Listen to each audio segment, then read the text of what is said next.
तो आज हमारे साथ जुड़े हुए हैं शिशिर यादव सर। और सर मैं आपको द सेंसेशनल शिशिर कहना चाहूंगा, क्योंकि आपने सेंसेशन ला दिया है पूरे इलाहाबाद के अंदर, और हर यूथ सेंसेस्ड हो चुका है पूरा आपके इस जो आपने जर्नी में अपनी सफलता को हासिल किया है सर। बहुत सेंसेशनल सफलता आपकी रही है sir. So Vidhi Ekta Sangh welcomes you in our sensational seminar. Welcome sir. Thank you. और इतना ग्रेट इंट्रो किया उसके लिए भी थैंक यू। अच्छा। और ऐसा नहीं है, काफी कुछ सेंसेशनल था। हाँ, लेकिन एज एस्पिरेंट मैं समझ सकता हूँ ये चीज। और अभी तक मुझे भी मुश्किल हो रहा है डाइजेस्ट करना इस लेवल पे आने के बाद भी। पर थैंक यू, और मुझे इस मंच पे बुलाने के लिए भी उसका भी धन्यवाद आप। तो सर कैसा लग रहा है जज बनने के बाद? दुनिया पहले जैसी है कि कुछ अलग लग रही है? थोड़ी थोड़ी दुनिया चेंज हो रही है। ऑफ कोर्स थोड़ा अब टेंशन कम होती है। किताबों हम्म। का उतना देखने का मन भी नहीं करता। वो वापस सब बस्ते में जा रही हैं, जो है बेरख वही सब बाहर है बस। तो सर कैसा, मतलब एस्पिरेंट होते हुए दुनिया कैसी नजर आती थी, और अब आज आप जज बन चुके हैं, वो भी ऑल इंडिया रैंक 2 के साथ। तो क्या चेंजेस, जो मेजर चेंजेस सर आते हैं वो बताइए। मेजर चेंजेस में मैं यही कहूंगा कि पहले आदमी जाता भी रहता था, दिमाग में परेशानी लेके चलता था, सोचता रहता था क्या कर रहा है, नॉर्मल अपना काम भी कर तब भी एक चीज रहती थी। अब एक वो प्रेशर तो हट गया है ऑटोमेटिकली ही कि हाँ, अभी ज्वाइनिंग नहीं आई है, अभी शुरू नहीं हुआ है, बट हाँ वो चीज जो होती है कि अब मुझे शायद सुबह नहीं उठना है पढ़ने के लिए, मुझे कोई रूटीन नहीं बनानी है अगले वीक का, मुझे कोई टारगेट नहीं सेट करना है। और ऑफ कोर्स जो रिस्पेक्ट मिलती है घर वालों की तरफ से आपके लोकेलिटी में, आपके गांव में, वो चीज़ भी आपको काफी मोटिवेट करती है, और आगे भी और सेम लेवल का आपको एफर्ट डालने के लिए भी मोटिवेट करती है वो चीज़। तो सर आज आप जज बन चुके हैं, और मैंने आपके कई इंटरव्यूज देखे सर। पूरा यूट्यूब पटा पड़ा है आपके इंटरव्यूज से, चाहे एबीपी न्यूज हो, कई इंटरव्यूज देखे। तो सर उसमें मैंने एक चीज जो नोट करी सर, आपने दोस्तों को हमेशा अपने याद किया। आपने हर इंटरव्यू में कहा है कि मेरे दोस्तों ने मेरा बहुत सपोर्ट किया, ये चीज मैंने नोट करी। और सर हमारे भी दोस्त हैं, लेकिन ऐसा सपोर्ट नहीं मिल पाता दोस्तों की तरफ से। आमतौर पर हम लोग रात को 1 बजे जंक्शन निकल जाते हैं चाय पीने के लिए। तो दोस्तों ने सर कैसे सपोर्ट किया सर, थोड़ा बताइए ताकि हमारे दोस्त भी मोटिवेट हों। दोस्तों का तो ये मेरा भी सेम रहा। मैंने भी रात में 1 बजे 2 बजे जंक्शन मैगी खाने, तो उधर प्लेटफॉर्म नंबर 1 पे मिलन की चाय है, वहाँ चाय पीने सबकी है, ऐसा नहीं है। बस ये था कि जितने भी दोस्त थे सबका आफ्टर ग्रेजुएशन टारगेट तैयारी करने का था। किसी का यूपीएससी था, तो किसी का पीसीएस था, किसी का स्टेट पीसीएस था। तो ये था कि एक एम सबका सेट था कि तैयारी ही करनी है। तो हम लोग रूम में भी रहते थे। लेट शुरू हुआ, लेकिन जब सब लोग शुरू हुए तो जैसे फॉर एग्जाम्पल मेरा दोस्त दीपांकर है, वो यूपीएससी की तैयारी कर रहा है, तो मुझे अगर अपने जे के पेपर को ब्रेक डाउन करना था जीएस का, तो मैंने उसकी हेल्प ली थी मैंने, उसने मेरे लिए ब्रेक डाउन किया था। और मेरे जैसे एक निश्चित टॉप की हैं, या सत्यम है, और एक पाइथोस मेरा फ्रेंड है। तो ये सब लोग मिलकर हम लोग आपस में रिवीजन करते थे।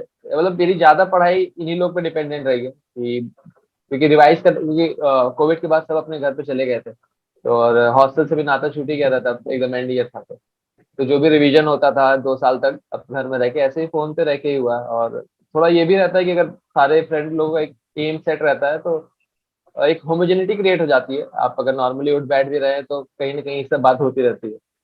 और जो दूसरे फ्रेंड्स थे जो सेम फील्ड के नहीं थे, बट ऐसा बहुत इंजीनियर्स थे, ऑलरेडी सेट हो चुके थे, उनका ही बहुत सपोर्ट था। कहीं मुझे फील नहीं होने दिया कि मुझे लेट हो रहा है या ग्रुप में मैं ही सबसे एक्सक्लूडेड हूँ। क्योंकि ऑटोमेटिक कभी कभी इंसान खुद फील करने लगता है कि यार क्या उनके साथ उठे बैठे, वो सब तो सेट हो चुके हैं लाइफ में, क्या वो करूँ। लेकिन वो सब बहुत अच्छे थे, मुझे हमेशा इंक्लूडेड फील कराया। तो सर आशा है कि मेरे फ्रेंड्स भी इसको सुन रहे होंगे, तो हमारा फ्रेंड सर्कल भी आपसे सीखने को मिलेगा, बहुत कुछ सीखेगा।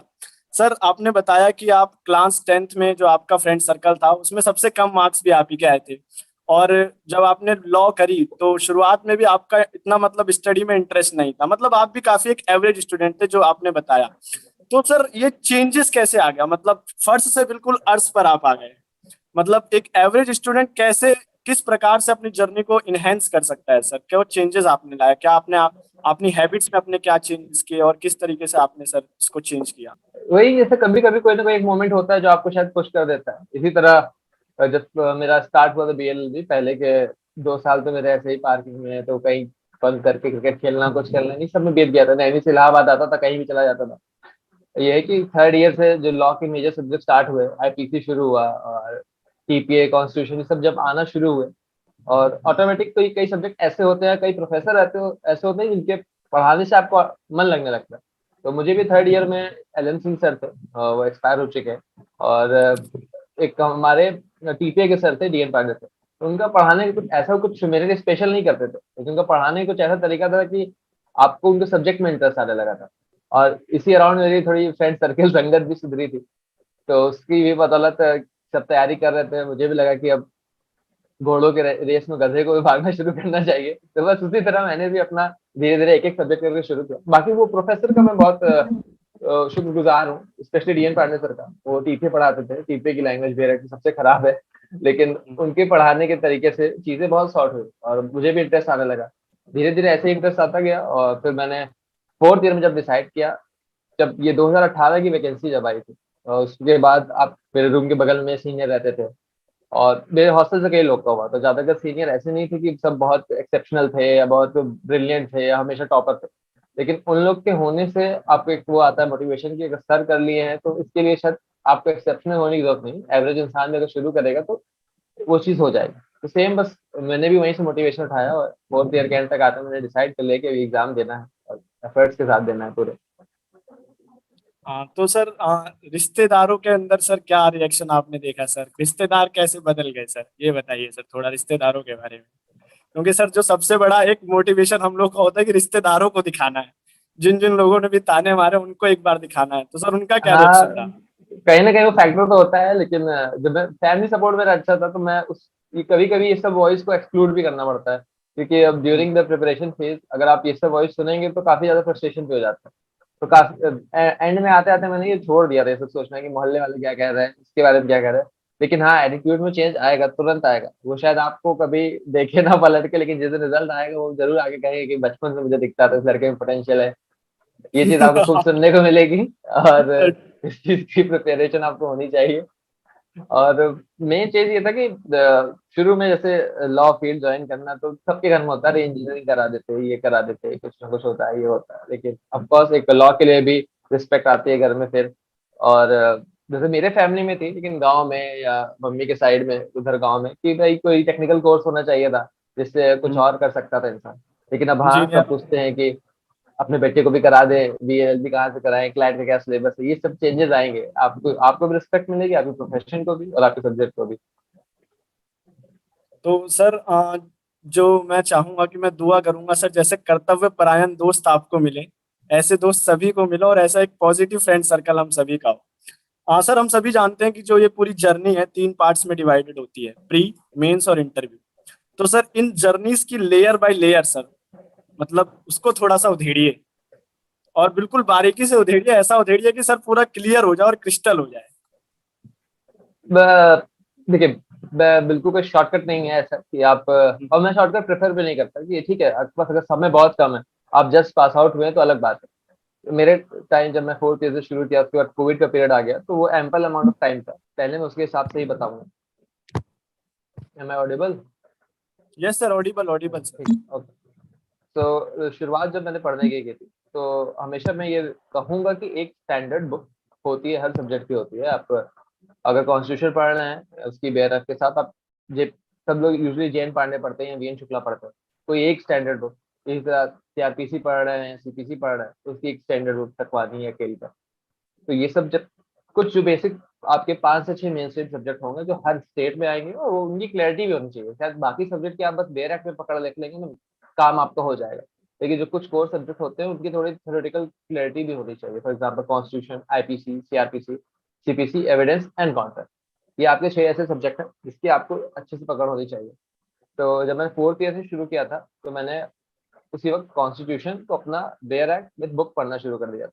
इसी तरह उसके बाद मैंने धीरे धीरे कॉन्ट्रैक्ट उठाया, तो उसके बाद एक एक सब्जेक्ट खत्म हुआ था।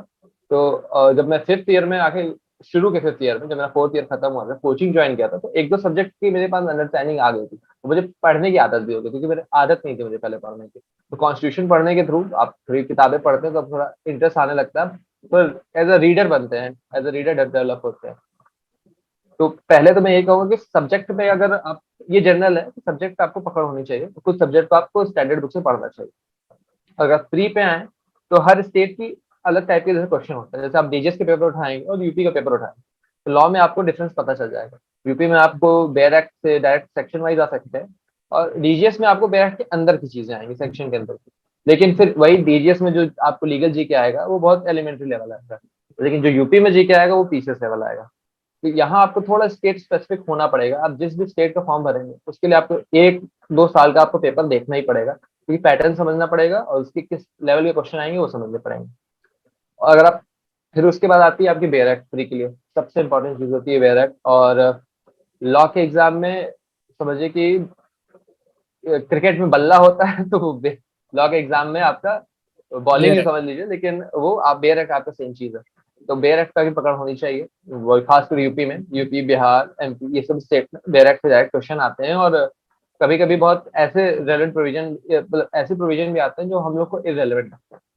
तो मेरा सजेशन ये रहेगा कि सेलेक्टिव रीडिंग से पहले 1-2 बार आप कंप्लीट रीडिंग करें बेयर एक्ट की। इसमें बिल्कुल भी मत जाए कि यार मैं अरे सिर्फ सीआरपीसी में अरेस्ट पढ़ लूंगा और उसके बाद का पढ़ लूंगा, या आईपीसी में जनरल डिफेंसेस और मर्डर, ये सब टाइप की नहीं। आपको हर बेयर एक्ट को हेड टू टो कम से कम 1-2 बार आपकी रीडिंग होनी चाहिए, ताकि आपको अगर क्वेश्चन आ भी जाए तो एटलीस्ट आप एलिमिनेट कर पाए। आपको अगर सारी चीज नहीं आ रहा तो आप एलिमिनेट कर पाए। उसके बाद आती है बहुत रेयर मैं कहूंगा कि आपको बेयर एक्ट से बाहर जाना पड़ेगा, लेकिन हर जैसे आईपीसी में अगर आपको सेक्शन 34 है तो उसका एक लैंडमार्क केस बीरेंद्र कुमार घोष, महमूद शाह, ये पता होना चाहिए, कभी कभी आ जाते हैं। लेकिन प्री के लिए आपको बेयर एक्ट से बहुत बाहर नहीं जाना पड़ेगा। अगर कोई रीसेंट लीगल डेवलपमेंट हुई है, फॉर एग्जाम्पल कोई नया बहुत लैंडमार्क केस आ गया, तो वो 3 से 4 केस होते हैं, वही आते हैं, बहुत आते हैं, उसके पीछे आप नहीं भी जाएंगे तो बेटर होगा। और प्री के लिए मैं बस यही कहूंगा, जितने ज्यादा क्वेश्चन लगाएंगे और जितनी ज्यादा बेयर एक्ट रीडिंग करेंगे उतना आपके लिए आसान हो जाएगा। और एक्चुअली ये भी होता है बच्चों में कि जैसे मेरे में भी था कि यार मैं वो क्वेश्चन करूंगा जो कोई नहीं कर पाएगा, लेकिन वो क्वेश्चन सिर्फ 100 में से आएंगे 5-6, वो आपकी मेरिट नहीं डिसाइड करेगा, वो आपको बहुत मेरिट के ऊपर ले जा सकता है बहुत ज्यादा, लेकिन मेरिट डिसाइड नहीं करेगा। 80% क्वेश्चन वही होंगे जो रिपीटेड होंगे, जो जेनरिक होंगे, जो नॉर्मल होंगे। लेकिन हम लोग कभी कभी जेनरिक चीज छोड़ देते हैं और उसमें कंफ्यूज हो जाते हैं, जो शायद बहुत रेयर लोग कर पाएंगे। उस वजह से हम लोग कोर्स भी पूरा नहीं करते। टारगेट सिंपल रखिए कि आपको कट ऑफ क्लियर करना है, और कट ऑफ क्लियर करना है ठीक ठाक मार्क्स से क्लियर करना है, तो आप जो स्टैंडर्ड चीजें होती हैं जो प्रीवियस ईयर में आई हैं उसको आप पहले कंप्लीट करिए। उधर मत भागिए जो शायद कोई और ना कर पाए, या ऐसा कोई सेक्शन लॉ का जिसमें आपको मन कर रहा है कि यार मैं इसमें पीएचडी ही कर डालूं, वो थोड़ा आपको रिफ्रेन करना पड़ेगा ड्यूरिंग प्रिपरेशन टाइम प्री के लिए। और बेयर एक्ट से जैसे आप बेयर एक्ट रीड करें उसके बाद हम चाहेंगे कि आप 1-2 पेपर जरूर देख लें, क्योंकि आपको पेपर देखने से के बाद पता चल जाता है कि सेक्शन कैसे पढ़ना है, कि क्वेश्चन कैसे आए और सेक्शन कैसे पढ़ेंगे। आप शायद कोई सेक्शन ऊपर से पढ़ेंगे, जब आप क्वेश्चन देखेंगे कि उसके अंदर से क्वेश्चन आया है, तो बाद में फिर उस प्रोविजन को पढ़ेंगे तो आपको पता चलेगा कि इसमें से क्वेश्चन कैसे बन सकता है। और जब भी आप प्रोविजन पढ़ें खुद से भी कोशिश करें कि इसमें अगर आप एज अ एग्जामिनर होते तो क्या क्वेश्चन बनाते, या क्या क्वेश्चन आप इससे पुटअप कर सकते थे। उस तरह आप पढ़ते हैं तो आपको कॉन्सेप्ट भी क्लियर हो जाता है और प्री की तैयारी आपकी ऐसे ही हो जाती है।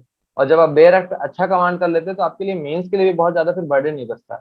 अगर आपको एक बार प्री क्लियर होता है, सिर्फ अभी मैं लॉ की बात कर रहा हूँ, जीएस पे हम लोग आएंगे, उसके बाद अगर मेंस पे हम लोग आएंगे तो आपका ऑलरेडी बेयर एक्ट आपकी कमांड है। अब आपके लिए बचते हैं लोकल लॉ जो आपके लिए नए आए हैं, और आप ऑलरेडी जो माइनर लॉ जो नए ऐड हुए थे, सेक्सुअल हरासमेंट, डोमेस्टिक वायलेंस और एक्ट, वो आप ऑलरेडी प्री में पढ़ चुके हैं। उसके लिए आपको सिर्फ और सिर्फ बेयर एक्ट पढ़ना है। और ऑफकोर्स उसमें भी लीगल डेवलपमेंट होते हैं, खासकर लॉ रिलेटेड टू वुमेन और चिल्ड्रन, इस पे हमेशा कोई ना कोई अच्छा लैंडमार्क जजमेंट आता है सुप्रीम कोर्ट का। तो आपको मैं ये भी सजेस्ट करूंगा एज अ लॉ स्टूडेंट आप एक रीडर बनने की हैबिट डालिए, कि आप अगर सुबह उठ रहे हैं तो 15 मिनट लगेगा हमें लगता है आपको लाइव लॉ फॉलो करने में, लास्ट टाइम आप में क्या हुआ लाइव लॉ या कोई भी अपना, आप एक अगर आप रीड करते हैं तो ऑटोमेटिकली आपके अंदर थोड़ी लीगल लैंग्वेज भी आती है और आप समझते भी हैं जजमेंट की लैंग्वेज भी। तो एज अ रीडर आप जब डेवलप होते हैं तो आपके आंसर राइटिंग में कहीं ना कहीं वो हेल्प करती है। आपको कुछ याद करने की जरूरत नहीं है, लेकिन आप जो जो जजेस लिखते हैं कैसे लिखते हैं वो सब लैंग्वेज अगर आपके दिमाग में ऑटोमेटिक आती है तो वो खुद ही खुद आपके पेपर में भी दिखेगी। और फिर मेंस में जब आप आएंगे आपका बेयर एक्ट रेडी हो जाएगा। फिर आपको कंटेंट प्रिपेयर करने होंगे, जैसे कॉन्स्टिट्यूशन में अब आर्टिकल 21 तो पता है, सबको पता है तो कितना बड़ा है, तो आप उसके एक एक सेगमेंट उठाएंगे कि डेथ से रिलेटेड, इन्वायरमेंट से रिलेटेड, हर चीज से रिलेटेड एक एक केस को याद कर लिया। इसी तरह जितने भी जो मेन मैंने सब्जेक्ट बताए, आईपीसी, सीआरपीसी, सीपीसी और कॉन्ट्रैक्ट एविडेंस और कॉन्स्टिट्यूशन, ये ऐसे है कि इसमें आपको थोड़ा बहुत शायद बेयर एक्ट से हटना पड़ेगा, कॉन्स्टिट्यूशन में ज्यादा हटना पड़ेगा। उसके बाद आपका आईपीसी, फिर आ जाता है कॉन्ट्रैक्ट। बाकी जो सीआरपीसी और सीपीसी एविडेंस है ये आपका टोटली बेयर एक्ट बेस्ड है। कुछ कुछ प्रोविजन छोड़ दें, जैसे प्रोविजन रिलेटेड अरेस्ट, और सीपीसी में आपका सेक्शन 9 हो गया या रेस जुडिकाटा हो गया, ये सब चीजें शायद थोड़ी आपको बैरक से बाहर ले जाएंगे, लेकिन आपका ऑलरेडी कोर तैयार है। तो यहाँ से आप अपने बाकी कंटेंट प्रिपेयर करेंगे। उसके बाद मेंस के लिए सबसे जरूरी है आप टेस्ट सीरीज, आप कोचिंग ज्वाइन करें या ना करें, टेस्ट दें। टेस्ट से आप खुद को एनालाइज करते हैं, खुद को आप पता चलता है आप कितने पानी में है। और जैसे मेरे केस में मेरी हिंदी बहुत खराब थी, लेकिन जब तक मैंने टेस्ट नहीं दिया तब तक मुझे पता नहीं था कि मेरी हिंदी बहुत खराब है। मेरा बहुत कम नंबर आए थे। मुझे पता था कि यार हिंदी तो अपना सब लिख ही लेंगे, लेकिन क्लास 10th के बाद अब पहली बार हिंदी लिखना, छोटी ई बड़ी ई छोटा वो बड़ा वो बहुत गलत होता है। उस चीज को फिर जब मैंने दिया तो मेरे 20 में से 5 नंबर आए थे क्लास में, 6 नंबर।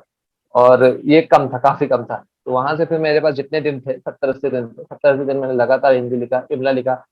बल्कि छोटे भाई से बुलवाया, जिससे लगा जो भी न्यूज पेपर पढ़ रहा है, कुछ भी पढ़ रहा है, उससे मैंने वो किया। तो आपको जब टेस्ट देते हैं तो आपको वीक पॉइंट पता चलता है।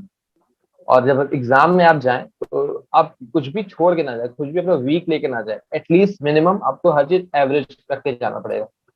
और मैं तो यही कहूंगा कि एग्जाम में कुछ ऐसे ना जाए कि यार देख लेंगे, यार पहली बार अब करने जा रहे हैं। जैसे प्लेन डब्ल्यूएस आता है तो कई लोग सोचते हैं कि उसको लिख लेंगे, फॉर्मेट देख के जा रहे हैं लिख लेंगे। लेकिन मैं कहूंगा कि आप 3 से 4 प्लेन डब्ल्यूएस प्रैक्टिस करके जाए, क्योंकि वहां जब आप सरप्राइज होते हैं वहां टाइम लग जाता है, और टाइम लग जाता है उसके बाद इंसान पैनिक करने लगता है। कोई भी चीज आप छोड़ के ना जाए, और कोशिश करें हर पर्टिकुलर सब्जेक्ट में अपने आप को एवरेज रखें। प्लीज ये ना करने की कोशिश करें कि यार लास्ट ईयर ये 2 सब्जेक्ट से पूछा था, ये सब्जेक्ट से नहीं पूछा था, तो हम भी 2 सब्जेक्ट प्रिपेयर करके चले जा रहे हैं, ये छोड़ देंगे, ऑप्शन में आऊंगा, मैं मैनेज कर लूंगा। इस बार ये बहुत सरप्राइज किया था। यूजुअली लोग कॉन्ट्रैक्ट के साथ पार्टनरशिप पढ़ के जाते थे, बाकी या तो वो ईजमेंट छोड़ देते थे या इक्विटी छोड़ देते थे। इस बार कॉन्ट्रैक्ट नहीं पूछा था, और सबसे ईजमेंट, इक्विटी, आपका पार्टनरशिप, ट्रस्ट एक्ट, सबसे आ गए थे क्वेश्चन। तो जो इंसान पूरा पढ़ के गया था उसके लिए सब्सटेंटिव का पेपर इजी हुआ था। और इसी तरह अब एक सब्सटेंटिव का पेपर हो गया, फिर आपका आता है मेंस में प्रोसीजरल, उसके बाद आता है लोकल लॉ का पेपर।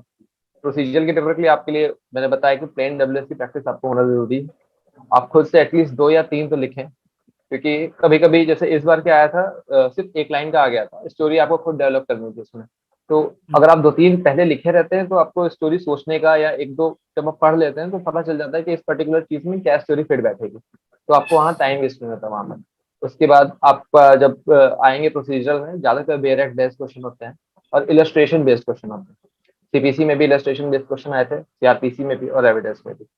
ऑफकोर्स एक दो थ्योरेटिकल क्वेश्चन रहेंगे, लेकिन आप जब बेयर एक्ट पढ़ेंगे तो यहाँ तक कि लोग यूजली सीपीसी के इलस्ट्रेशन इग्नोर कर देते हैं, वो भी बहुत इंपॉर्टेंट है। डायरेक्ट 2 क्वेश्चन आए थे इलस्ट्रेशन से सीधे सीधे। और मैं तो ये कहूँगा कि कुछ कुछ पर्टिकुलर चीजें आप तकवानी से भी रेफर कर लें सीपीसी की in depth. For example section 9 NSD का था, ये चीज बहुत इंपॉर्टेंट है। उसके बाद आपका आएगा लोकल लॉ का पेपर। लोकल लॉ के पेपर में मैं कहूंगा कि बिल्कुल भी पैनिक ना हो। मैंने भी मेंस के बाद पहली बार लोकल लॉ टच की थी, और एम्पल अमाउंट ऑफ टाइम मिला था मुझे, 100 दिन का था। 100 दिन में मैंने लोकल लॉ बहुत बड़े रिवाइज कर लिए थे। आपके बेयर एक्ट, या मैंने समर्थ अग्रवाल की आती है लोकल लॉ की किताब, वही मैंने रेफर की थी, उसमें क्वेश्चन आंसर बेस्ड रहता था। और ऑफकोर्स आप उसकी भी बेयर एक्ट देख लें, सबका तो पॉसिबल नहीं होता है, लेकिन रेवेन्यू कोड और न्यू रेंट लॉ जो थे वो आप देख लें। म्यूनिसिपैलिटी बहुत बड़ा है, अगर आप उसको नहीं भी देखेंगे तो काम चल जाएगा।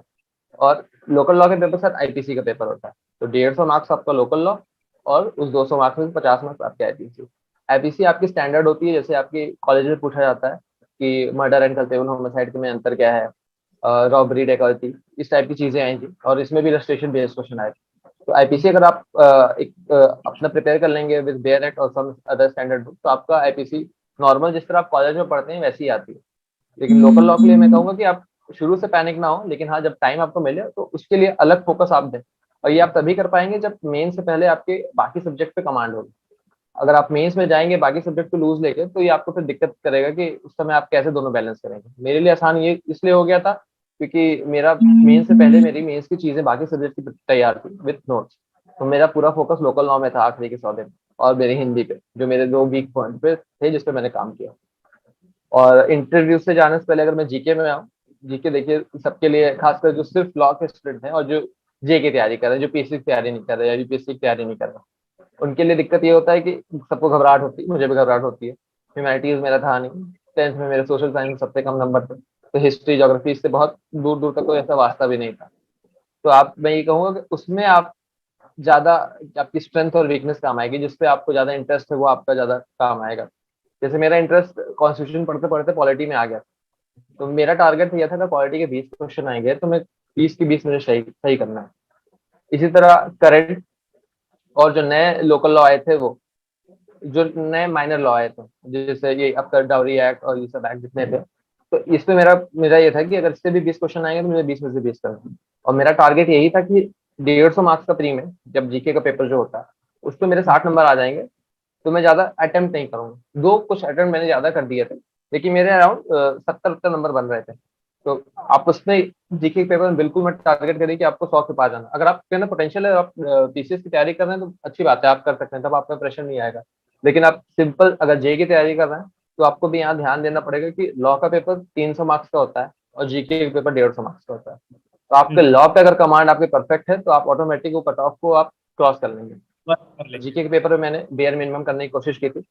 मैंने 60-70 टारगेट रखा था और मैंने उतने ही करने की कोशिश की थी, और इसके लिए मैंने अपना क्वालिटी, करंट और न्यू एडेड जो लॉ थे वो, और थोड़ा बहुत ज्योग्राफी, क्योंकि फिजिकल ज्योग्राफी में पढ़ लिया था, माउंटेन रेंजेस, प्लेटू, ये सब चीजें।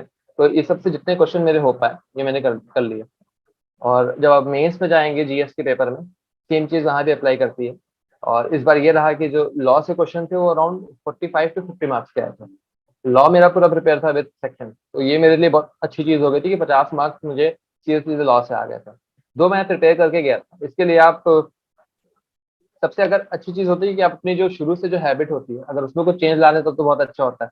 क्योंकि अगर आप जैसे, अब यूट्यूब है तो कोई ना कोई इन्फॉर्मेटिव वीडियो हमेशा बनाता रहता है। अब आदित्य L1 जैसे लॉन्च हुआ है, तो कोई ना कोई कोचिंग वाला है, कोई ना कोई 14-15 मिनट की वीडियो बनाया होगा। तो आप अगर रोज इस टाइप की वीडियो सुनने की आप हैबिट डाल रहे हैं, तो आपके लिए एंड में थोड़ा कम प्रेशर आएगा। नहीं तो ऐसा नहीं। मेरा एग्जाम मेंस का जैसे यूपीएससी और पीसीएस के एग्जाम से क्लैश किया था। तो उस समय बहुत सी ईयरली मैगजीन आ रही थी, हर कोचिंग वाले निकाल ले रही ईयरली मैगजीन, स्टेट पीसीएस के लिए, यूपीएससी के लिए। आप कोई भी अच्छी मैगजीन रेफर करें। मैंने दृष्टि की आती है इंग्लिश में, वो उसको रेफर किया था। और जितना बार उसको, 1-2-3 बार मैंने उसको पढ़ लिए थे। बस जनरल रीडिंग मैंने याद करने की कोशिश नहीं की, रीडिंग ही की थी। क्योंकि आपको मैक्सिमम कोई आंसर लिखना है तो 75 वर्ड का लिखना है, और 75 वर्ड बहुत छोटा होता है। आप अगर 1-2 कीवर्ड भी याद आएगा तो आप लिख लेंगे उस चीज को। बस मैं यही कहूंगा कि छोड़ के कुछ ना है। मैंने तो ऑथर का नाम भी नहीं आता था, 1 नंबर का था, वो भी गलत लिख के आ गया था, लेकिन छोड़ के नहीं आया। तो छोड़ने का बिल्कुल मत सोचिए। आप कुछ भी लिख के आएंगे तो आप शायद, जैसे मेंस में क्वेश्चन आया था अव्यवहारिक गट हिंदू लॉ का, और आइडिया नहीं था, और मुझे नहीं था, बिल्कुल आइडिया नहीं था। वो एंड में मैं सोचा था कि मैं छोड़ दूंगा, लेकिन 5 मिनट बचा था तो मैंने उसमें एक पेज लिखा, लेकिन लिखा जो मैं सोच पाया। तो कभी कभी ये होता है कि जल्दी जीरो नंबर जल्दी देते नहीं। तो आप, क्योंकि रीजन लिखना पड़ता ही होता है, तो आप कोई कहूँगा कुछ भी छोड़ने की कोशिश ना करें। और आप जितना अगर आप पेपर पूरे 1000 मार्क्स का करके आएंगे मेंस में, तो बिल्कुल आपका सिलेक्शन हो जाएगा इंटरव्यू के लिए। और हाँ, तो जीएस का पोर्शन मैंने आपको बता दिया। जीएस का भी वैसे ही था मेंस में भी। उसमें हर एक सेगमेंट से 4-4 क्वेश्चन आए थे। हिस्ट्री से 4, ज्योग्राफी से 4, इकोनॉमी से 4। लॉ से बहुत ज्यादा आ गए थे। लॉ से 4 आए थे 4-4 नंबर के, और 10 आए थे 3-3 नंबर के। उसके बाद 1 वर्ड वाले question, like places in news, आपके books and author, awards and personality. तो पर्सनालिटी तो मैं कहूंगा कि उस टाइम, जैसे मेरे टाइम पद्म अवार्ड हुए थे, पद्म अवार्ड दिए गए थे, तो पद्म अवार्ड से रिलेटेड ही पर्सनालिटी आया था। यूजली ऐसी ही पर्सनालिटी पूछता है। ये मैं बिल्कुल नहीं कह रहा हूँ पैटर्न चेंज हो सकता है अगले साल, लेकिन आप लोग ये ध्यान दीजिए कि किस चीज का important award, first state award जो होते हैं वही पूछा जाएगा। ऐसे कोई प्राइवेट या अदर अवार्ड नहीं होंगे। और सेंटर के अवार्ड इंपॉर्टेंट हो जाते हैं, और 1-2 स्टेट के अवार्ड भी इंपॉर्टेंट हो जाते हैं। इसके बाद अगर मैं इंटरव्यू के लिए कहूँ, तो इंटरव्यू में जैसे टाइम कम था। मेरा जब मेंस का रिजल्ट था उसके 15-16 दिन बाद मेरा इंटरव्यू था। सेकेंड डे पे मेरा इंटरव्यू पड़ा था। तो मैं लॉ के सब्जेक्ट के बजाय अपने स्पीकिंग स्किल और किस तरह मैं अपने आप को कॉन्फिडेंटली प्रेजेंट कर पाऊँ, उसी पे काम किया। तो वही जो सब लोग बताते हैं उसके लिए कि आप शीशे के सामने बोलिए, तो मैंने भी बस शीशे के सामने जितना हो पाया बोलता था। मैंने 2 मॉक दिए, ज्यादा मॉक देने की मैंने कोशिश नहीं की, कि मुझे डर था कहीं मेरा कॉन्फिडेंस ना लूज हो जाए। तो मैंने 2 मॉक दिए। उसके बाद हाँ, दोस्तों को मैंने रखा था, वही अगेन दोस्त का रोल आ गया यहाँ पर भी। एक दोस्त है यहाँ मेरे, पीएचडी कर रहे हैं RMNLU में, उन्होंने, उनसे मैंने 1-2 मॉक रखवाए अपने, उन्होंने मॉक लिया। और फिर आपस में भी डिस्कशन की। ये होता है इंटरव्यू में, हम लोग कभी कभी बहुत देर एक्ट की लैंग्वेज याद करना चाहते हैं, या जब हम लोग कुछ क्वेश्चन पूछते हैं सोचते हैं कि इनको एज इट इज बता दें, लेकिन वहां पर वो याद करना बहुत मुश्किल होता है। वो बस आपकी अंडरस्टैंडिंग देखना है और आपका कॉन्फिडेंस। तो आप कोई भी अगर वो कॉन्सेप्ट पूछे तो आप जितना लेम एंड लैंग्वेज में उनको बता सकते उतना ज्यादा बेहतर होगा। तो आप अगर उसमें आप आ जाएंगे बैराक की लैंग्वेज, अगर आपको आती है अच्छी बात, लेकिन कभी कभी इंसान अटक जाता है या बैराक याद नहीं आती उस समय क्योंकि बोलना पड़ता है। तो अब जितना लेमन लैंग्वेज में आप अपनी चीजें कन्वे कर लें। और इंटरव्यू पैनल बहुत अच्छे होते हैं, ऐसा नहीं कि बहुत उन लोग ग्रम्पी से होते हैं। आप कॉलेज में वाइवा देते हैं, प्रेजेंटेशन देते हैं, 3-4 लोग का पैनल बैठा रहता है, वैसे ही रहता है। हम लोग जो यूपीएससी वाला देखते हैं, दृष्टि वाला या कोई भी, वो वैसा नहीं होता हम लोगों का। मेरा जैसे, हमें मुझे लगता है कि 12-12 मिनट का हुआ था, कई लोग का 25 मिनट तक गया था, कई लोग का और छोटा गया था। तो ऐसा नहीं कि कोई यहाँ स्टैंडर्ड वो है। और और ये भी जरूरी नहीं कि आप जाएंगे तो आपसे इंट्रोडक्शन लेंगे, कभी कभी वो डायरेक्ट क्वेश्चन पूछने लगते हैं। मेरे से वो डायरेक्ट क्वेश्चन पूछने लगे थे। वो कॉन्सेप्ट बेसिक क्वेश्चन पूछे थे कि what is difference between mains Riya and malice, ये पूछ दिया, what is vital part of the body under IPC. इस टाइप के क्वेश्चन पूछे थे। और फिर मेरा एलएलएम था तो वो मेरा डिसर्टेशन से भी क्वेश्चन पूछे थे। मैं तो इंटरव्यू के लिए कहूंगा कि जब मैं इंटरव्यू देके उठा था मुझे भी कॉन्फिडेंट था कि मैंने अब मेरा सही डिलीवर हुआ है, सारी चीजें जो मैं कहना चाहता था वैसे हुआ है। और बिल्कुल भी वही बेसिक चीजें घुमाने की कोशिश ना करें। अगर आपको नहीं आ रहा तो उसमें भी आप कॉन्फिडेंटली सॉरी बोलें, बोले कि सर अभी मैं रिकॉल नहीं कर पा रहा हूँ, मैं इसको जाके जरूर देखूंगा घर पर। किसी भी चीज पे आप बहुत पैनिक ना हो और बहुत ज्यादा घुमाए ना, और कॉन्फिडेंटली जैसे आप कॉलेज में रहे हैं वैसे वहां भी अपने आप को प्रेजेंट करने की कोशिश करें। तो इंटरव्यू बहुत टफ नहीं है इंटरव्यू, बस हम लोग को लगता है क्योंकि जो ऑलरेडी आप मेंस में किए हैं वो मैटर करता है ज्यादा। इंटरव्यू में भी आपकी रैंक बना देगा लेकिन सिलेक्शन आपका मेन से ही होता है। तो बहुत अच्छे तरीके से सर आपने बताया सर। एक तो हमारी जो हम जो स्टूडेंट्स हैं सर, सबसे बड़ी प्रॉब्लम होती है चीजें याद नहीं होती। और सर बेयर एक्ट को तो देख के ही चक्कर से आने लगते हैं, इतनी ऑड सी लैंग्वेज होती है, तो उसको सर कैसे मेमोराइज करना है, ये बहुत इंपॉर्टेंट चीज होती है सर। या देखो इसके लिए कोई भी अलग नहीं है, जो सब लोग कहते हैं और जो हम लोग सुनते हैं वही चीज है कि रिवीजन। आप सोचिए, आप अगर आप अभी अपना आप डिवाइड कर लीजिए कि आज इस बेयर एक्ट को मुझे 10 दिन में खत्म करना है, लाइक 5 सेक्शन है और मैं 50-50 मुझे पढ़ने हैं रोज। बिल्कुल इन डेप्थ नहीं पढ़ना, बस पढ़ना है मेरे को, बस अंदर इस बेयर के लिए अंदर अपनापन जगाना है। आप पढ़िए, अपना पढ़ के उठिए, सोचिए, आपको रिवीजन ही करना है और कोई कोई और कुछ तरीका ही नहीं है इसमें, ऑटोमेटिक याद नहीं होगा। ये है कि आप एक बार में याद करने की बिल्कुल कोशिश मत करिए, वो प्रोसेस ही है। आप हर बार पेयर पढ़ेंगे कुछ ना कुछ आपको नया प्रोविजन लगेगा, अरे इसमें ये भी था, अरे इसमें ये भी था। आप एक दो रीडिंग अपनी बस जनरल रीडिंग करिए कि मैं बेरक को समझ रहा हूँ, मैं पेजेस समझ रहा हूँ, कौन सी चीजें कहाँ दी है, कैसे लिंक कर रही हैं।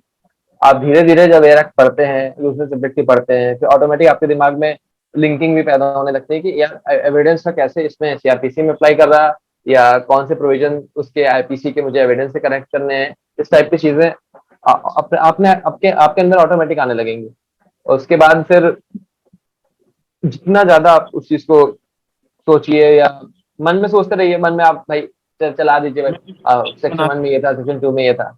ये सब चीजें आपको करनी पड़ेंगी थोड़ी थोड़ी, क्योंकि ऑफ कोर्स कुछ कुछ तो बहुत लंबे हैं और टाइम भी लगता है, और हमेशा मुझे भी अभी पूछेंगे तो मैं भूल जाऊंगा, कई चीज मैं भूल जाऊँ, क्योंकि आपको रिवीजन वो करना पड़ेगा। और रिवीजन मेरा इसलिए भी हो गया था क्योंकि मैं फॉर्म भर देता था हर जगह के। और जब डेट आती थी कुछ नहीं तो 15 दिन पहले तो शर्म आने ही लगती थी यार, पैसा लेके जा रहे हैं, सिर्फ घूमने ना जाए। तो उस चीज से भी आपकी कई बार, जैसे मैंने राजस्थान, एमपी, हरियाणा, दिल्ली दिया है, इसके बाद तो ऑटोमेटिक 4 बार तो इन्हीं की वजह से पढ़ लिया। और खुद से जो पढ़ा फिर यूपी में तो पता नहीं कितनी बार पढ़ा।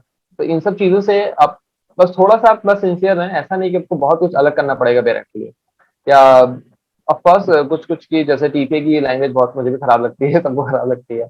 और कुछ कुछ सेक्शन ऐसे हैं जो मुझे लगता है आपको और इजी लैंग्वेज में लिखना चाहिए।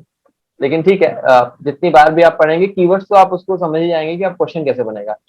पहली बार आप जनरल रीडिंग करेंगे, सेकंड टाइम आप उसको थोड़ा याद करने की कोशिश करेंगे, थर्ड टाइम आप पढ़िए किस किस टाइप के क्वेश्चन आ सकते हैं। धीरे धीरे आप करते जाएंगे तो ये चीजें आसान हो जाएंगी, इसमें ऐसा नहीं है कि बहुत टफ है, हाँ लेकिन रिविजन करना पड़ेगा।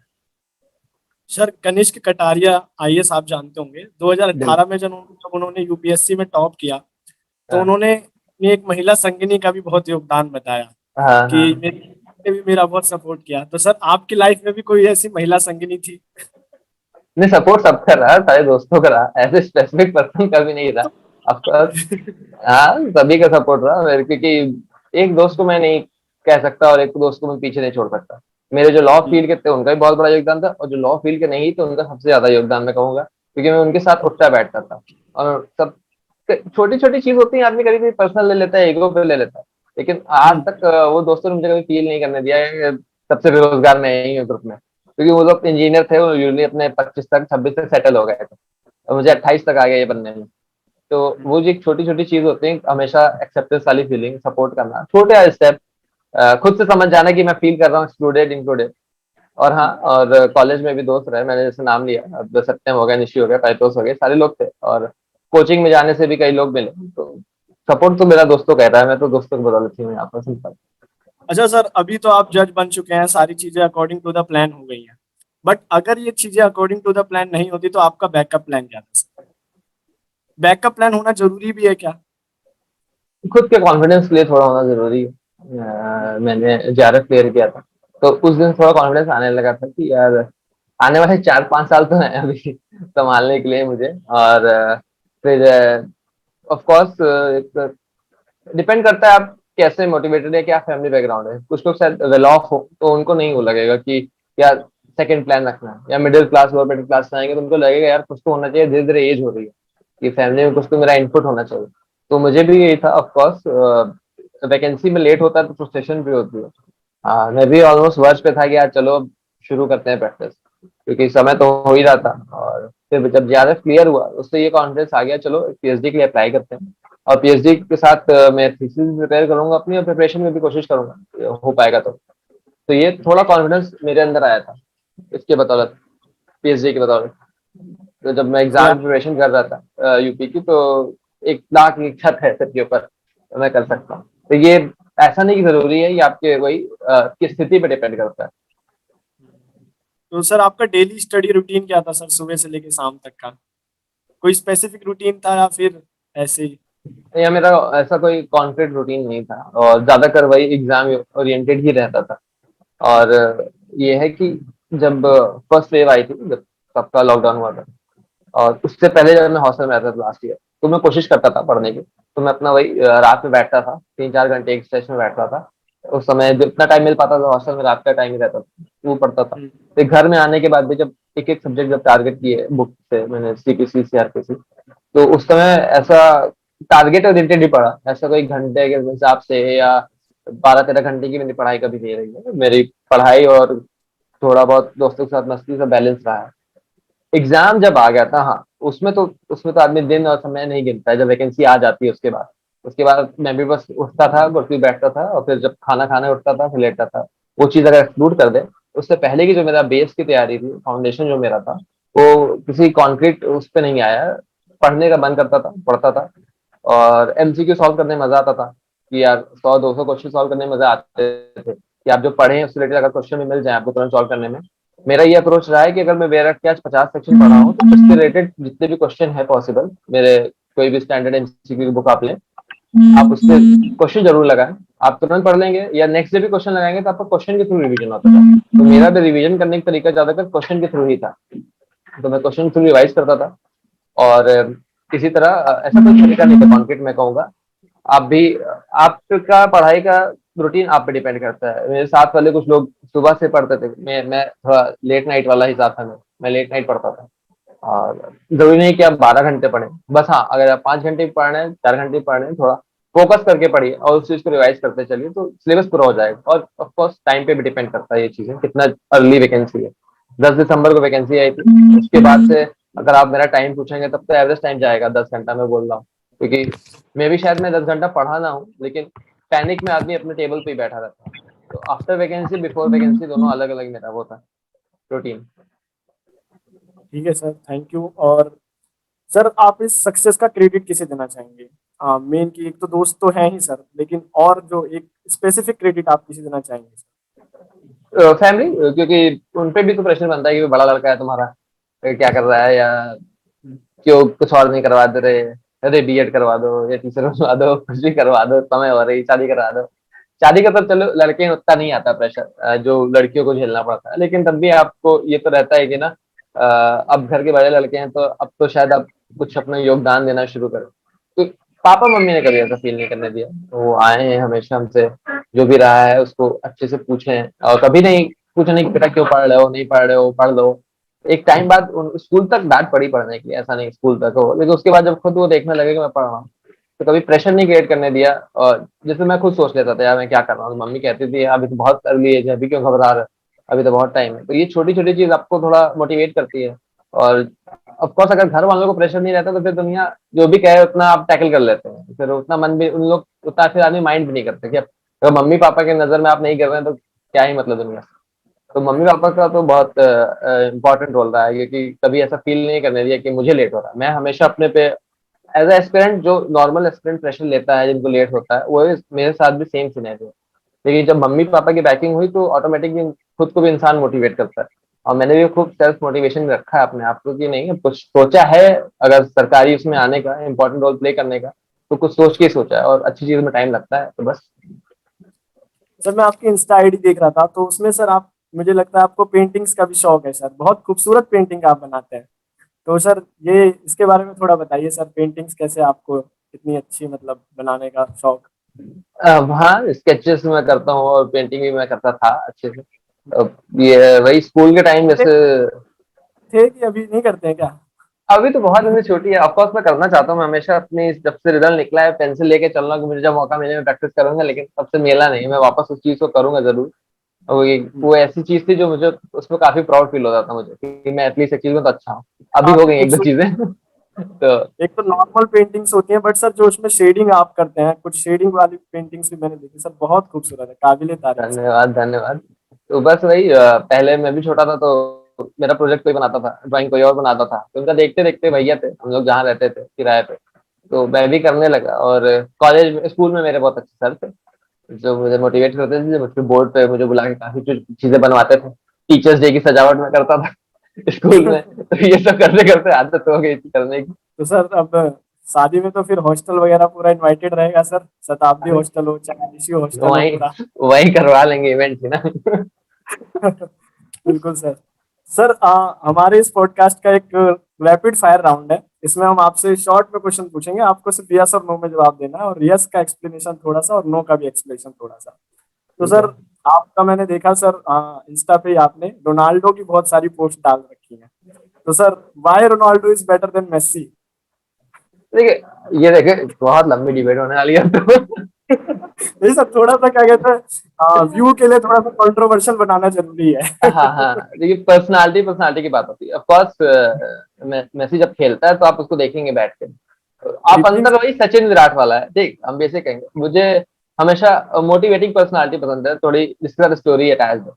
और जैसे अग्रेशन। एक इंस्टेंस, एग्रेशन नहीं, स्टोरी अटैच है। जैसे अब मैं कहूंगा कि मुझे ऐसा लगता है कि रोनाल्डो हमेशा ज्यादा अटैक में रहा है थ्रू मीडिया, जो भी उसके भी ऐसा नहीं है, एंटिक्स रहे हैं। जैसे एक वर्ल्ड कप में, इस बार के वर्ल्ड कप में जिसमें मैसी जीता है, जब उसकी टीम नॉकआउट हुई थी, नेक्स्ट डे रोनाल्डो की फोटो आती है, वो वर्कआउट कर रहा है अपना, ग्राउंड में जाकर रनिंग कर रहा है। तो ये जो इम्पैक्ट था वो शायद अपने करियर में सबसे लोएस्ट फील कर रहा होगा। लेकिन अगले दिन उसने ये अपने अंदर वो जज्बा लाया कि वो ट्रेनिंग ग्राउंड में पहुंचा। और सेम मैं विराट का भी फैन हूँ, मैं सचिन का हूँ फैन। सचिन मेरे लिए सबसे पहला कोई स्पोर्ट्स पर्सन था जो मैं देखा हूँ टीवी पे अपने होशो हवास संभालने के बाद। उसके ऊपर तो चलिए मैं कोई किसी को नहीं रखता। लेकिन जब विराट का भी, जैसे अभी हम लोग देखे हैं डाउनफॉल डाउनफॉल, लेकिन उस समय भी अपने आप को कंसिस्टेंट मोटिवेटेड रखना और टैकल करना अपने क्रिटिक्स को, ये सब चीज थोड़ी मोटिवेट करती है। और आप चूज कर सकते हैं, मेसी रोनाल्डो आपकी है। और ऐसा नहीं है कि स्टैट वाइज जाए तो रोनाल्डो बहुत वो है, ठीक। आपको वर्ल्ड कप आ गया और अभी सब प्रिजनर ऑफ द मोमेंट है, तो उसमें जज करना मुश्किल है। बट ऐसा नहीं है यार, प्रीमियर लीग में भी गया था बंदा, अभी खेला है, नहीं फिर नहीं, अभी भी आप खेल तो ही रहा है सऊदी में। मीम्स भी सर काफी वायरल हुए कि रोनाल्डो जी वर्कआउट करके भी वर्ल्ड कप में जीत गए और मेसी सोते हुए भी वर्ल्ड कप जीत गए। अच्छी बात है, वैसे में है टैलेंट, ऐसा नहीं है। लेकिन मुझे वो पर्सनालिटी पसंद है जो अपने आप को, जिस पे ज्यादा सर अटैक्स हो, जो उस चीज को टैकल भी आप करे। देखते थे सर मीम्स वगैरह? हाँ, इंस्टाग्राम के रील्स के जंजाल में सब फंसते हैं। आदमी एक बार हाँ। स्क्रॉल करने लगता है तो काफी लंबा समय बीत जाता है। और रील से मुक्त होना भी अपने आप में एक बहुत बड़ा टास्क है। और क्या है, मैं जब भी कोई वैकेंसी आती थी ऐप तो हटा देता था इंस्टाग्राम का, ब्राउजर से चलता था, और ब्राउजर में हम ज्यादा चला नहीं सकते थे। हम लोग भी सर जब एग्जाम वगैरह आते हैं तो हटा देते हैं, लेकिन हटा देते, ज्यादा कुछ दिन। दिन के लिए हटाना पड़ता है। अच्छा sir, next question sir, which is more adventurous, judiciary और एडवोकेसी?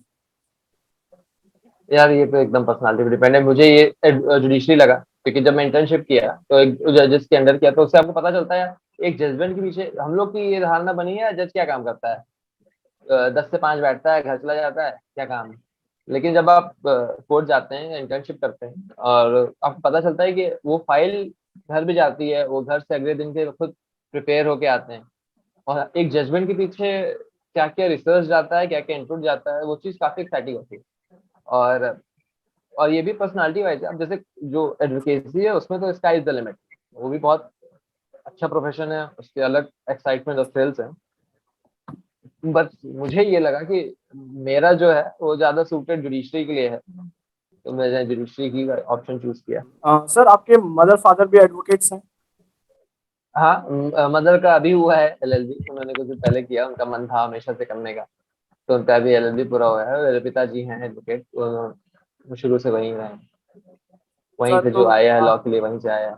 सर एक डिबेट सोशल मीडिया में एक डिबेट बहुत चलती है कि सिविल सर्विसेज और जुडिशरी, इस पर सर थोड़ा सा आपका क्लेरिफिकेशन जानेंगे। ऑफ कोर्स आप यूपीएससी के एग्जाम सिविल सर्विसेज ज्यादा ग्लैमरस हो जाता है, क्योंकि ऑफ कोर्स डीएम कलेक्टर वो डायरेक्ट लोगों से उनका आपका कम्युनिकेशन होता है, वो फील्ड में रहते हैं, वो लोगों की लाइफ डायरेक्टली इम्पैक्ट डाल सकते हैं। तो वो जो आपको ग्लैमर मिलता है वो उसमें मिलता है। ऑफ कोर्स अगर जुडिशरी का भी ऑल इंडिया एग्जाम होता तो मुझे नहीं लगता कोई अंतर होता। ये है कि स्टेट, हर स्टेट का अलग अलग है, तो वो आपको लग सकता है कि थोड़ा ये है। मेरे घर भी लोग आके कह के चले गए थे, बेटा अब तो ये हो गया, अब तो यूपीएससी सोच रहे होगे ना। उनको मैंने दूर से नमस्ते किया कि आंटी मैं पढ़ चुका हूँ, इससे ज्यादा नहीं पढ़ पाऊंगा मैं, ये अब यूपीएससी में नहीं जाना चाहता। तो वो ठीक है। अब मेरे जो यूपीएससी वाले हैं, उनको उनके लिए लगता है ये तो मॉक टेस्ट है, और जे वाले लोग लगता है कह रहे यूपीएससी में क्या ही है। तो ये डिबेट बहुत चलती है सर अब, लेकिन इसका कोई चलेगी, निष्कर्ष अब जिस दिन ऑल इंडिया जुडिशियल सर्विस आ जाएगी उस दिन और बैलेंस हो जाएगी डिबेट, ऐसा नहीं। Sir coaching, coaching is must और not? Coaching is not must but guidance is must. या अगर आप खुद केपेबल है, तो कुछ कुछ स्टूडेंट होते हैं जो शुरू से स्कूल के टाइम से ब्रिलियंट होते हैं, केपेबल होते हैं, वो खुद से एनालाइज कर लेते हैं, ब्रेक डाउन कर लेते हैं, उनका पढ़ने में मन लगता है। हम जैसे लोगों का तुरंत मन नहीं लगता है, पैसा खर्च होता है, लगता है प्रेशर बनता है, तब जाने लगते हैं। फिर कोचिंग से ऑफकोर्स जुडिशरी में ये तो बहुत क्लियर हो जाता है किस चीज पे टारगेट करना है ज्यादा। कई कई ऐसे सब्जेक्ट हैं आप खो सकते हैं। जैसे सीपीसी भी शुरू करने में बहुत घबराहट होती है, तो शायद किसी और सब्जेक्ट की मैं करूँ ना करूँ, सीपीसी की तो मैं 100% करता। और सीपीसी मेरे लिए है कि जैसे कल एग्जाम है, उसमें 10 सब्जेक्ट आ रहे हैं इंक्लूडिंग सीपीसी, तो अगर मैं शायद 9 पढ़ के जाऊं और सीपीसी ना पढ़ूं तो मेरा पेपर खराब हो जाएगा। अगर मैं सीपीसी पढ़ के जाऊं, 9 के 9 छोड़ के जाऊंगा, तो मैं सीपीसी अच्छा हो जाएगा। तो ये अपना अपना एक दो सब्जेक्ट होते हैं जो लगा रहता है कि यार इसको मैं किसी तरह कर लूं।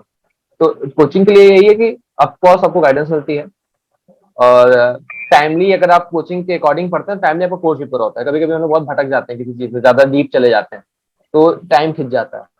मेरी कोचिंग में जो था कि हम लोग का अगर कोविड ना होता 10 महीने में कंप्लीट हो जाता, कोविड की वजह से थोड़ा स्ट्रेच हो गया। तो ये है कि टाइमली मेरा एक नोट्स प्रिपेयर हो गए थे, तो उस कोचिंग के नोट्स और विथ बुक जो भी अदर स्टैंडर्ड सब्जेक्ट के थे, उससे मैंने एक अपना शॉर्ट नोट्स प्रिपेयर कर लिया।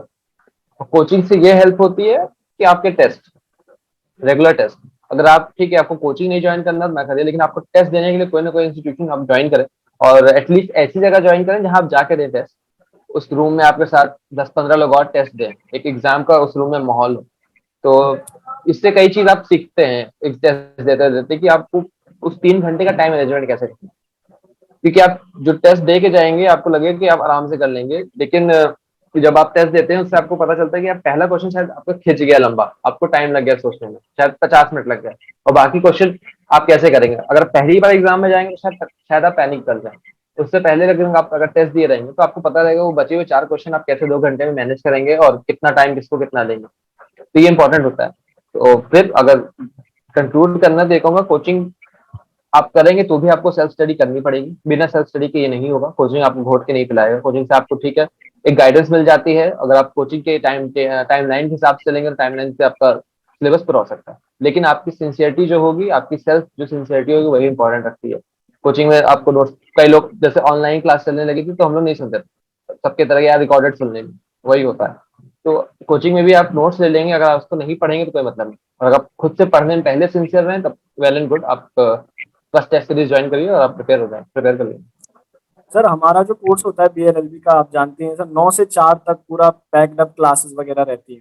तो सर क्या हम कोर्स के ड्यूरिंग कोर्स के दौरान भी कोचिंग ज्वाइन कर सकते हैं? क्या ये पॉसिबल है मैनेज करना?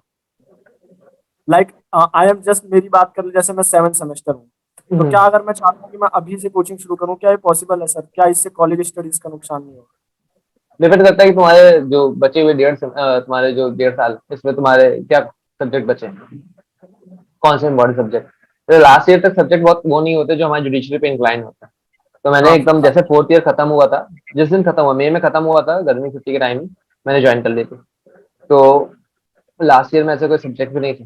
और फिर इतना आप छोड़ना ही पड़ता है यार, क्लासेस छोड़नी ही पड़ती है, क्योंकि अब कोचिंग का टाइम ऐसा हो जाता है। तो और ऑनलाइन मुझे खुद नहीं नंबर पसंद काट ज्यादा। हाँ क्या? नंबर काट लेते हैं सर। नंबर काट नंबर, नंबर तो काटते हैं, वो सहना पड़ता है थोड़ा, नंबर का सहना पड़ेगा आपको। कोई बात नहीं, क्योंकि वो नंबर फिर यहाँ बैलेंस कर लोगे तो तुम ले आओगे तो ऐसे मैटर नहीं करेगा ज्यादा। ये है कि मैं ये कहूंगा कि कॉलेज की लाइफ बहुत जरूरी है, कॉलेज की क्लासेस बहुत जरूरी है। तो ये तो नहीं है कि आप पहले ईयर सेकंड ईयर में ज्वाइन कर लें। हाँ, आप लास्ट के साल है और कोई अगर कोचिंग क्लेम कर रही है कि 1-1.5 साल में कंप्लीट करा देगी कोर्स, तो वो आप कोचिंग ज्वाइन कर सकते सर एक लास्ट में बस हम लास्ट क्वेश्चन ही है सर, इसके बाद एक मोमेंटो आपको प्रेजेंट करेंगे विधि एकता संघ की तरफ से। जो रिश्ता हमारा बना है ये हमेशा कायम रहे। तो सर लास्ट क्वेश्चन सर, क्या आप motivational remarks for the student, specifically for the student of Allahabad. हैं। मोटिवेशन, सेल्फ बैकिंग, खुद को, खुद से, खुद कभी कभी पीठ थपथपाना बहुत जरूरी है। और जो आउटसाइड नॉइज होती है बहुत इम्पैक्ट डालेगी, आप खुद भी बहुत सोचेंगे। तो जितना ज्यादा आप सेल्फ मोटिवेट कर पाए खुद को, बात करें खुद से भी करना चाहिए, ऐसे तो लोग पागल कह देंगे आपको, लेकिन आप जो कितना खुद को मोटिवेट कर पाएंगे वो नहीं कर पाएगा। क्योंकि अब दिमागी रूप से जितना आप स्ट्रांग रहेंगे उतना ज्यादा आसान रहेगा आपको तैयारी करना, क्योंकि तैयारी करना मैं समझ सकता हूँ बहुत टफ टास्क होता है। और टफ टास्क से ज्यादा आपके हाथ में नहीं है, खासकर ऐसे एग्जाम जिसकी वैकेंसी का कैलेंडर नहीं आता। अब जैसे जुडिशरी का एग्जाम है, इसका कैलेंडर में नहीं आएगा कब होगा एग्जाम, इस साल होगा कि नहीं होगा। तो वैकेंसी का वेट करना बहुत चैलेंजिंग होता है। एक एक दिन बीतता जाता है, एक एक दिन आप देखते हैं कि आपके सराउंडिंग के लोग आपके सेम एज के लोग शायद और समृद्ध हो रहे हैं, आगे बढ़ रहे हैं जीवन में। उस समय अपने आप को मोटिवेट करना कि हाँ, आपने जुडिशियल सर्विस चूज किया है, कोई रीजन होगा आपको चूज करने का। अब इसमें आना चाह रहे हैं, आपको फर्स्ट टाइम चीजें क्या मोटिवेट की, उस चीज को आप सोचिए। और जरूर सोचिए कि आप कुछ इंपॉर्टेंट करेंगे, आपका योगदान रहेगा स्टेट के गवर्नेंस में, आपका जुडिशरी में। तो कुछ बड़ा अगर आप सोचे हैं तो आप थोड़ा सा ध्यान रखना पड़ेगा। और खुद को बैक करिए, आउटसाइड नॉइस को जितना आप कैंसिल कर सके करिए। क्योंकि लोग बोलेंगे, आधे लोग नहीं समझते हैं वो भी बोलेंगे, जो समझते हैं वो भी बोलेंगे। लेकिन इस चीज से टैकल करने का ये कहूंगी कि अपने आप को बहुत बंद ना करें, अपने यार दोस्त निकलिए। ऐसा नहीं है कि आपको पूरे 24 घंटे देने हैं, शाम में आप निकल सकते हैं, अपने यार दोस्त के साथ बैठ सकते हैं, डिस्कस करिए। इस पूरे जर्नी में प्लीज अकेले मत रहिए आप, और बस सेल्फ मोटिवेट करिए। क्रिस्टियानो रोनाल्डो को फॉलो करिए, विराट कोहली को फॉलो, जिससे आपको मोटिवेशन मिले आप उसको फॉलो करिए बस। सर आपको स्क्रीन पर एक मोमेंटो दिख रहा होगा सर, सर्टिफिकेट है, दिख रहा है सर आपको? Yes yes yes, thank you. हाँ, मोमेंटो है सर हमारी ऑर्गेनाइजेशन का विधि एकता संघ की तरफ से। एक रिश्ता जो हमारे और आपके बीच में शुरू हुआ है ये हमेशा कायम रहेगा, ये उसको आपको याद दिलाता रहेगा सर हमेशा कि आप कभी हमारे साथ जुड़े थे। क्योंकि सर आप बड़ी ऊंचाइयों को हासिल करने वाले हैं, आपकी पर्सनैलिटी से मुझे ऐसा लग रहा है। नहीं, अभी तक मैंने जितने इंटरव्यू दिए हैं सबसे बेस्ट रहा, सबसे ज्यादा अरे कंफर्टेबल मैं फील किया, बहुत अच्छा लगा मुझे भी, काफी अच्छे से हम लोग बात की। Thank you so much sir. Sir आगे भी जारी रहिए, अगर आप कभी भी इंटरेस्टेड हो सर बस एक बार मिस कॉल बिल्कुल, मार। आप तो बताना कभी भी यार, ऐसा कोई दिक्कत सर नहीं। मैं विधि एकता संघ के बारे में थोड़ा सा आपको बता दूं। विधि एकता संघ सर यूट्यूब पर हमारे साथ 40,000 सब्सक्राइबर हैं। इंस्टाग्राम पे लगभग 20,000 लोग हमारे साथ जुड़े हुए हैं। और सर ये चैनल हमने अभी एक ही साल पहले इस ऑर्गेनाइजेशन को शुरू किया था। और इस ऑर्गेनाइजेशन को शुरू सर ऐसे किया था कि हम चाहते थे कि जो कट ऑफ बच्चों को मिलते हैं, क्योंकि सर जानते हैं आप यूनिवर्सिटी ऑफ इलाहाबाद का जो टेक्निकल टीम है वो कितनी एक्सपर्ट है। मैं तो एकदम बहुत उनकी यार। तो उनकी एक्सपर्टीज से बच्चों का भला नहीं हो पा रहा था, तो सर हमने किया कि कट ऑफ वगैरह हम बच्चों को बताएंगे, और धीरे धीरे काफी ग्रो कर गया चैनल। और आज आप हमारे साथ जुड़े हैं, हमारी ये हम अपनी अचीवमेंट मानेंगे सर। और पिटफुट में हमारे साथ निशी मैम भी जुड़ी हुई थी। तो thank you so much sir. एक रिव्यू में आपसे लेना चाहूंगा सर, कैसा लगा आज आपको हमारे साथ जुड़ के? मुझे तो बहुत बढ़िया लगा, मुझे अभी तक का मैं जितना इंटरव्यू दिया हूँ सबसे बेस्ट रहा। और आपने जैसे ये बताया, इससे विकास ने मुझे बताया था कि आपका एम है, ये बहुत अच्छी चीज़ है। क्योंकि अगर जो बच्चे जो खासकर वो जिनका कोई लॉ बैकग्राउंड नहीं होता, या बहुत ज्यादा जैसे मजबूरी में आते हैं, इंजीनियरिंग कर रहे थे नहीं हुआ है, लेकिन जो एक गैप क्रिएट हो जाता है ना, तो उनको लीगल फील्ड में नहीं पता आगे क्या करना है, या एक जो लीगल कम्युनिटी होती है उससे बहुत गैप फील करते हो। तो जो विधि संघ का जो इनिशिएटिव है कि उस गैप के बीच में एक ब्रिज बनना, तो बहुत अच्छा इनिशिएटिव है। और मुझे लगता है कि शायद मेरे समय नहीं था ये लेकिन बहुत बच्चों की आप मदद करते होंगे उस चीज से। तो आपका भी बहुत बहुत थैंक यू, आप जो इनिशिएटिव कर रहे हैं उसके लिए भी बहुत best of luck. Thank you so much sir. और मैं थैंक्स कहना चाहूंगा उन सभी दर्शकों को जो हम आज हमारे साथ जुड़े। आप लोग ऐसा ही अपना सहयोग जारी रखिए और ये सफर वेब सीरीज लगातार चालू रहेगी। टॉपर्स हमारे साथ आते रहेंगे, आपकी इसकी सूचना आपको लगातार हमारे ग्रुप्स में जो मिलती रहेगी। तो आप लोग लगातार हमारे साथ जुड़े रहिए। विधि एकता संघ आपकी सेवा में हमेशा जारी है। अभी पिछला एपिसोड हमारा निशी मैम के साथ हुआ था, अगला एपिसोड हमारा जो है शिशिर सर के साथ हुआ। आगे भी टॉपर्स हमारे साथ आते रहेंगे, इसकी इंफॉर्मेशन आपको लगातार मिलती रहेगी। तो जुड़े रहिए विधि एकता संघ के साथ, सपोर्ट बनाए रखिए। फॉलो करिए इंस्टाग्राम पर, ट्विटर पर, यूट्यूब पर। लगातार हमारी videos, law related videos, law motivational videos उस पर आती रही है। इनसाइड द कोर्टरूम्स वीडियोस भी उस पर आती रहती है। यूट्यूब पर भी हम अपडेट देते रहे हैं। तो आप सभी लोग जुड़े रहिए और सपोर्ट बनाए रहिए। आज जो भी लोग हमारे साथ जुड़े उनको भी मैं एक बार दिल से, अपने तहे दिल से बहुत बहुत धन्यवाद कहना चाहता हूँ। Thank you so much.